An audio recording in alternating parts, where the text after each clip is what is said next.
Yeah, welcome to all to the new series of e-learning programs for teaching and learning English. Now we will begin the lessons with a critical examination of the most popular strategies used in the classrooms. Okay. Now suppose you are teaching English for the beginners. How would you like to begin it? Anybody? Showing them some objects which they can relate to their mother tongue. Mm-hmm. Showing objects. Could you give an example for that? Like book, pen. And what will the teacher say? This is book. This is a book. This is a this pen. is a pen, like that. Like that. Okay. Maybe by showing them pictures and telling them about the picture. Same thing. Either you are showing concrete objects or showing a picture, which amounts to the same thing. You think? Good. What do you think? Strategy. I think I can demonstrate actions like I can say sleeping and walking. So in the class, would you like to sleep? Demonstrate sleeping action? No, to tell them that when sleeping, there is a word called sleep. So you'll also give a an explanation for that. Yeah, expression. Okay. So demonstration is not enough. You have to explain it also. Yeah. This is what you think. Of course. Fine. Yeah. Somebody else, this side. Yeah, we can use the words from their mother tongue, and then we can equalize it in their target language. For example, we can ask, means if we know, of course we should know their mother tongue also to a little extent, and save can be called apple. In that way we can introduce the words. Fine. So it's again introducing words. Yes. So is there any basic difference between what you said and what Mr. Prithviraj said? It was almost a kind of almost same thing. Almost same thing. So you are introducing words, yes, either with the support of objects or pictures. Yes, your only modification is that you will be depending on their source words. It will be more learner centered. Probably. Yes. Yeah, you want. We can use rhymes, like songs. We can play. Do you recall any rhymes? Yeah, it's like Twinkle Twinkle Little Star. Like we can play the song and then we can. Yeah. So by learning a series of rhymes, any other option for you? You are saying something. Yeah, sort of. It's not an option that I have, sir, but it's an observation that I made. My neighbor's kids go to a school where there's taught lines. When you ask the kid as to what A is, he says one slanting line, another slanting line, and then a straight line. For B, it's one straight line and a curve, another curve. Again, it's introducing letters of alphabet only. Absolutely, yeah, through alphabet. It's a different strategy you are using. Absolutely. Maybe probably more enjoyable. Activity oriented. Fine. Maybe we can ask the students to bring some realia like apple to the classroom, rose for the rose, apple, rose, orange, or some objects to the classroom for realia. Yeah. So you're talking about almost the same thing. From 1, 2, 3, 4 persons already talked. You introduce words, okay, and that is how you begin. And one gentleman said you can show some actions and say sentence like I am walking. Not probably sleeping, I'm walking, or I'm closing the door, things like that. Any other strategy comes to your mind? So we can introduce gestures like how to say good morning, or when they're introducing themselves. Like gestures? Good morning, it's not a gesture, Expression. Okay, fine. Okay. And supposing they are making friends, like once they enter a new classroom, they are a bit skeptical of mixing around with other students. So how you should start the, how should I say, interaction. Like, hello, I am so-and-so, and I come from here, where do you stay? So I can teach them. One question is that you are saying, okay, I am coming from Kerala, and where do you come from? You are talking to children who haven't listened to any English before. So do you think they will understand that? If I can use the mother tongue here, like how. So your strategy is saying in English sentence and also putting into mother tongue. Yes. That's what you say. Somewhat. Somewhat. Okay. Not very sure. Okay. Anything else that comes to your mind? See, these are all you know, popular strategies used in classrooms, and for decades we have been using that probably across the country. Now, and these things have been happening in the classroom in a taken for granted manner. You know, there's absolutely no need to critically examine whether these strategies really work or not. Okay, so I think we have to have a serious look at each of these strategies and see whether they are really good for acquiring a language.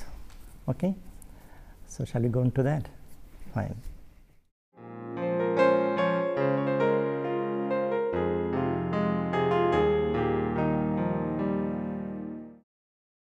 A, B, C, D, E, F, G, H, I, J, K, L, M, N, O, P, Q, R, S, T, U, V, W, X, Y, Z.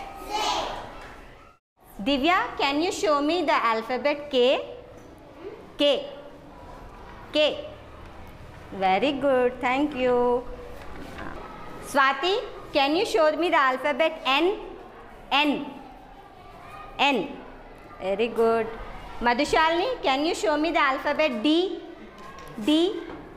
Very good. Several thousands of teachers across the world prefer to introduce a language, say English, by teaching the letters of the alphabet.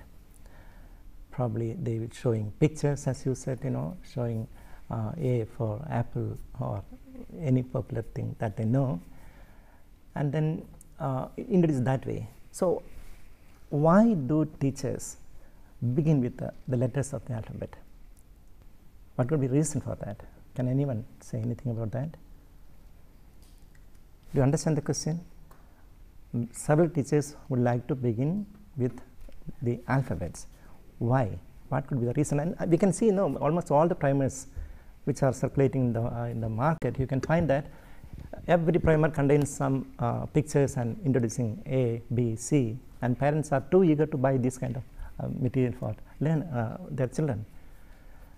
So why do these things are taught? The teachers understood that, you know, they think that alphabets are the most basic thing to be taught towards students for learning English. Okay, basic. They understand. Yeah, they think like that. Any other reason? You know, look at the language. You know, now you are talking about introducing words. Now, which is a small unit? The word or the letter, which is the smallest unit? Which is the smallest unit of language? Letter or sound, whatever. Now, there could be a rationale for introducing the smallest unit. What could be that? Instead of, you know, introducing big passages, it is gone in this way: letters, then words, then sentences, and then larger passages. What could be the reason? Yes. Could be from simple to complex. Simple complex. Yeah, let's take that point. So the letter is the smallest unit of language, but do you think that really simple for the learner? What is the criterion for defining simplicity? Now here it appears that the size, smallness is the criterion used for defining something as simple. If that is so, if smallness is the criterion for defining simplicity, why not you begin teaching with atoms in class 1? In language, letters are the smallest unit. You begin with the understanding that these are the smallest units and they are simple, as you said, progressing from simple to complex. Now, applying the same token, now why don't you begin with teaching atoms? They are the smallest units of matter. Is it possible? Why? Why is it possible in English, letters? Why is it not possible with atom? Like for English, it is a kind of like based on kids. When they are infants, they start with syllables like sound. So maybe this kind of teaching is based on like infants' behavior, But really? So how do mothers talk to the children? Does any mother, any sensible, and mothers are sensible, any sensible mother talk, ka ta ta pa, today's lesson is over. Does mother do that anywhere? But this no, the mother talks to child. Yes, And she's not talking using only sounds. Maybe the child is producing only sounds. Does it mean that the child can understand only sounds? Doesn't mean. So what makes something simple is not the size, but whether the child can experience it. The child can experience a table, because he can see it, touch it, smell it. It is tangible. What about these strange curious creatures called A, B, C, D? They are not anywhere.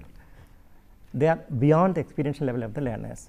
So something beyond the experiential level of the learners, do you think they will be simple? They will be very complex, very abstract also. So that strategy is to be re-examined, whether you have to begin with the latest alphabet or not. Because in mother tongue we didn't do that. If we didn't do that in mother tongue, is it necessary for English? Say yes or no. Yes. Okay, so we can't begin with the letters of alphabet.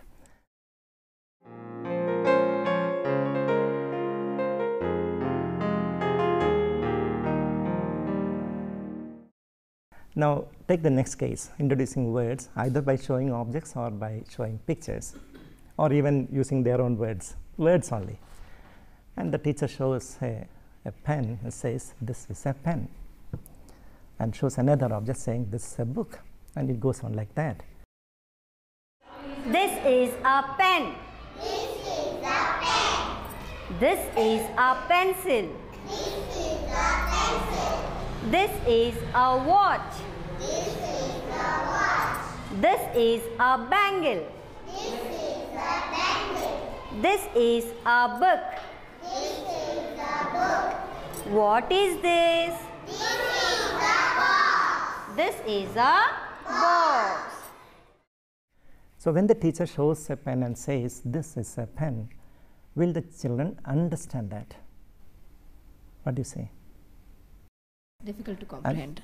They will not. They will not. But teacher is showing the object. They will only remember What is your opinion about that? So it will be difficult for them to understand, but if the teacher will explain the use of the chair, they might be able to understand in that way. Yeah, but the teacher has to teach this is a pen. This is a There's pen. a teaching agenda also. Prithira, you want to say something? Yeah. See, explaining may not help, but if the student is able to, as we discussed, touch and feel the object. Well, the child can touch the pen, right? But he or she can remember the object when the Why time. can't he touch that? Student can touch the pen, take in the hand, Yes. and teacher is saying this is a pen, Yes. and this is a book, Yes. this is a table, and there are many objects in the class. So will they get this? That's a question. Maybe by repeatedly giving examples, like this is a pen, this is a book, this is a chair, and maybe by repeating it again and again, they will understand, oh, this is implying. Will they understand? Maybe they'll get an understanding. So what is your not understanding clearly. about understanding something? Understanding in the sense. Just getting a notion, maybe. No, I will repeat my question. You're saying probably they will understand or they may understand. So what is your understanding about understanding something? What do you mean by that? If the student has some previous knowledge about this object, then they'll able to understand it more clearly. You are not responding to my question. My question is, what do you mean by understanding something? Using? When you are you are listening to some talk, some language which you are not familiar with. Okay. So what do you mean by understanding that? Relating to your previous knowledge or relating to your world knowledge, and whatever the dealt subject is, okay, and able to use it. Okay. You want to say something? Yeah. Okay, then Actually, you can pass the mic. I'm going to say the same thing. So there is a word called pen, and there is a concept behind that word, pen, right? So if we can associate the word and the concept pen, then we are making meaning of it. Yeah. Right? So don't you think that association is that mental process happening? Yeah. Yes. Of course. Yes. The child is listening to a So, sentence yeah. and trying to decode that sentence. Yeah. Yeah. Okay. So when a child hears the word pen, he immediately goes back to his mother tongue, and maybe if he has seen that object in his life, immediately he'll think about a word in his mother tongue and try to associate the word pen with the concept in his mother tongue. Okay, we'll come back to this question again. Yeah. What do you think is the connection between language and thought? Language is the input that goes into the head, be it any language, English, which are mother tongue, and the processing is thought for me, and the output is the maybe the action. What do you say about that? Try to connect the two concepts, language and thought. Are they connected or not? If so, what? I feel it's connected. Yeah, then. Like, so when we are saying something about now we gave an example about a pen. So when we are saying this is a pen, the child is trying to connect in the mother tongue and trying to process maybe the use, the concept of the concept of the. But the sentence is, this is a pen. This is a pen. Don't you think when the teacher says this is a pen, a corresponding idea is to be generated in their mind or not? Is it necessary or not? To understand something, to make sense of something, some utterance, a language which you are not familiar with, when you are listening to that, you get a kind of idea in your mind, and if that idea matches with what is said, if there is a correspondence between what is said and what is registered in the mind, if that idea is exactly the same as what has been said, probably you can say that the child is able to understand that. And language, of course, is a tool to express our thought. So let me tell you this. There was this lady who's walked up to me and said, "Je m'appelle Daniela, je suis étudiante." I don't know French. I didn't know it then. Okay. I'm talking about 2000 something, early 2000, 2001, 2002. I did not understand a thing. When I go to my students and say, this is a pen, my student will not understand that because it's not familiar. He's not familiar with those words because I was not with French words. So the same thing will happen even if I show it to him. If he doesn't know a pen, he will not understand. Yeah, so there is, let's come to this understanding, at least to begin with. So the teacher is saying a sentence like, this is a pen, and if a corresponding idea is generated in their mind, we can call it they have understood that sentence. Now the teacher is showing a pen and says, this is a pen. Some child will be looking at the color of the pen. This is a blue pen. I like this pen. I have a similar pen at home. Okay? These are the ideas generated in the mind of the learners when the teacher says the sentence, this is a pen. So there is no correspondence between what the teacher says and the ideas generated in their mind. Obviously, they are all related to pen, but not exactly what teacher has said.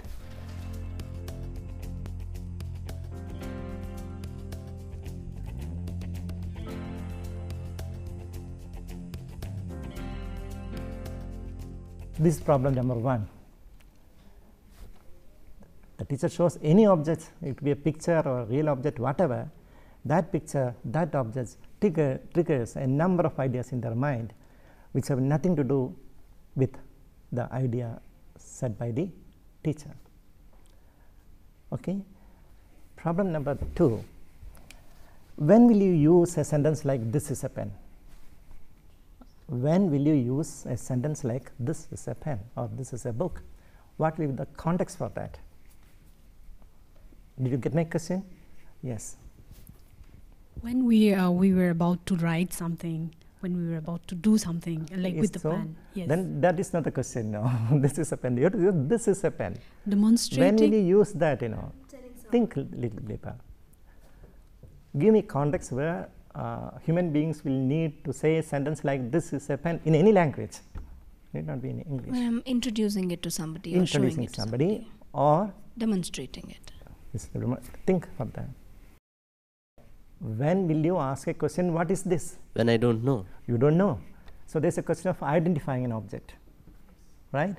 Every sentence has a certain communicative function, and the communicative function of this particular sentence is to identify an object. Okay?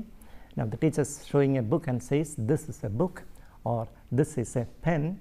Is the pen a familiar object or unfamiliar object? It's a familiar object. It's a familiar object.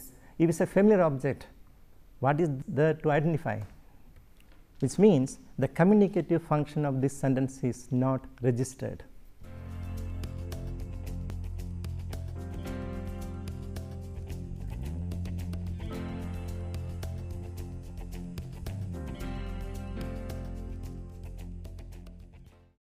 So when there is a need to identify an object, we use a sentence like this is a pen, and also to introduce somebody, this is Mr. So and so. Okay? But these functions are not registered by these activities, showing objects and saying this is a pen, this is a book. So what is the use of a sentence devoid of its function? Now there is another problem also, yet another problem. Okay? Now look at sentence like this is a pen, this is a table, this is a pencil, and so on.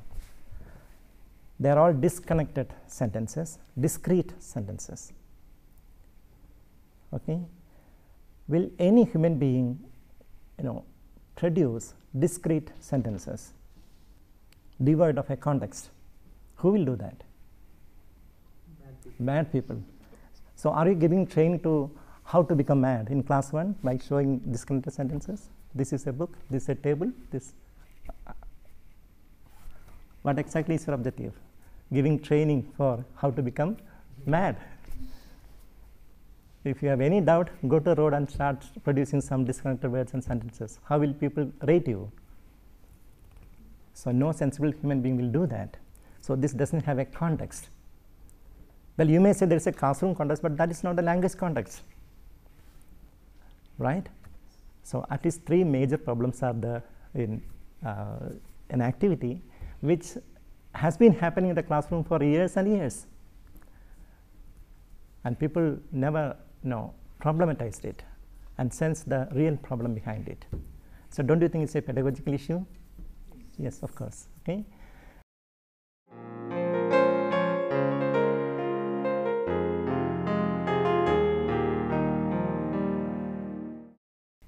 Another popular strategy for teaching English, quite commonly used in our country, is to give them certain dialogues which are meant for practicing.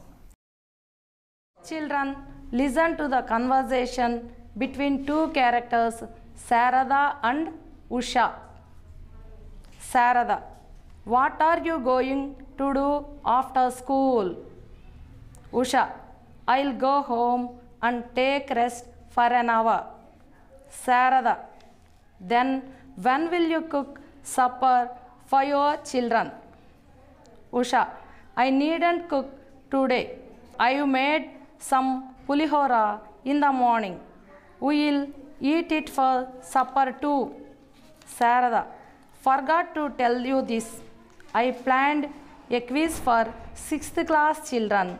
Are you coming tomorrow? Usha: I won't. I am taking leave for 2 days. Now sit in pairs and read this conversation.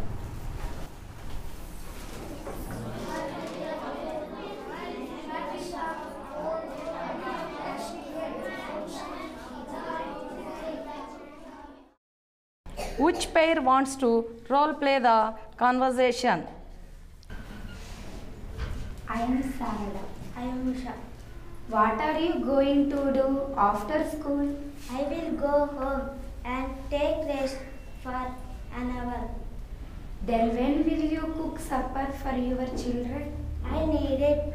Cook today. I will make some pulihora in the morning. We'll eat for supper too. Forgot to tell you this. I planned a quiz from 6th class children. Are you coming tomorrow? I won't. I am take leave for 2 days. Now let's go for another pair. So children are asked to role play dialogues, taking the roles. Now when children role play a dialogue given to them, will they be using language? Will they be producing their language or just reproducing something given to them? Reproducing. Reproducing. In real life, do we produce language or reproduce language? We produce language. So what's the use of role-playing something? No use. Memorizing something. You can memorize it. And you have typical context like, a conversation at the vegetable shop, or a conversation at the railway ticket booth, to buy a ticket, whatever. And it is expected that by practicing these dialogues, when a similar situation arises, learners will be able to produce that. But it doesn't happen. Okay?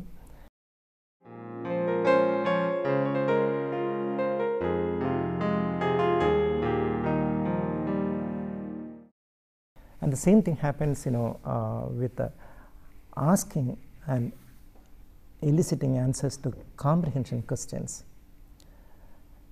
I suppose you know what I mean by comprehension questions. Every passage will have a number of questions.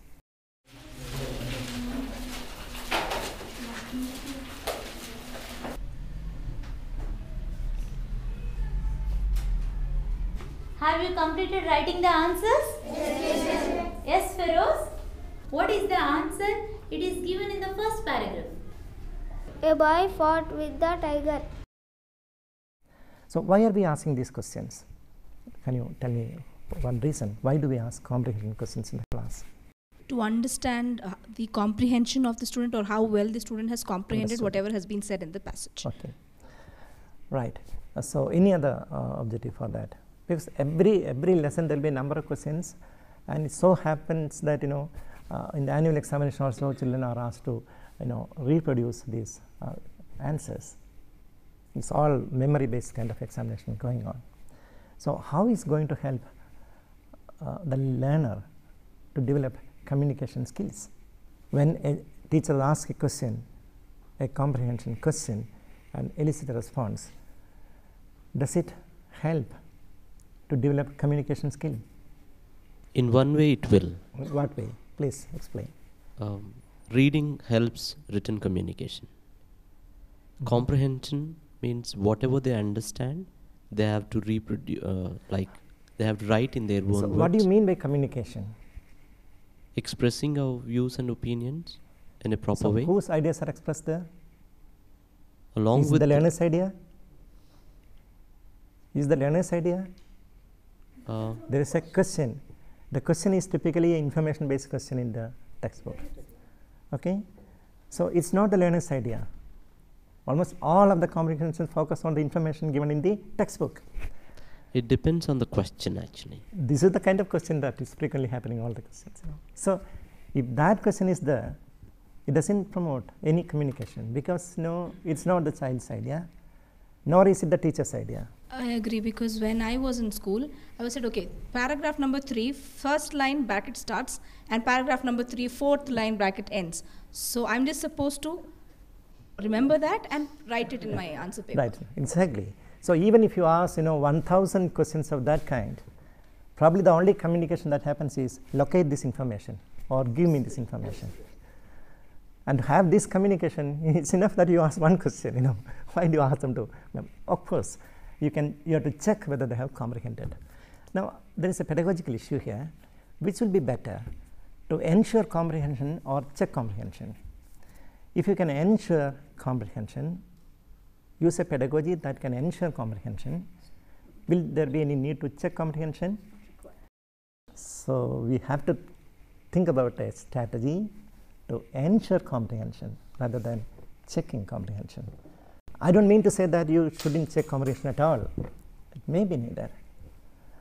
Okay.